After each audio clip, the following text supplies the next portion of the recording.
বৈশাখ আমাদের ভারতবর্ষে এক উজ্জ্বল নক্ষত্রের আবির্ভাব হয়েছিল। বিশ্ব জুড়ে যার ব্যাপ্তি, সেই রবি ঠাকুরের আজ 164তম জন্মদিন। বৈশাখীর এই দারুণ দগ্ধ বেলায় গুরুদেব এসেছিলেন এই ধরায়।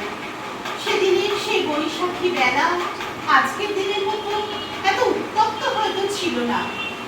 রবি ঠাকুর যদি আজকের দিনে থাকতেন, তাহলে হয়তো লিখতেন, ও আমার দেশের মাটি, তোমার এই উত্তপ্ত মাটিতে মাথা ঠেকানো যায় না।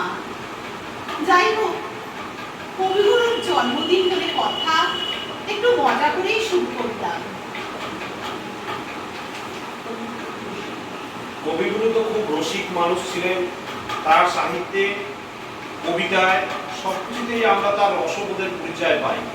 আমরা যা প্রখর দারুণ দগ্ধ বেলা কাটালাম, কয়েকদিন কবিগুরুর জন্যই হয়তো স্বস্তির বৃষ্টিটুকু নামলো। কবিগুরুর চরণে আমাদের অন্তরের শ্রদ্ধা জানিয়ে আমাদের বলাকা কবি প্রণাম অনুষ্ঠান শুরু করছি। বিশ্বজুড়ে কবির মেরাজ, সেই সুরেই আমরা সুর মেলাই।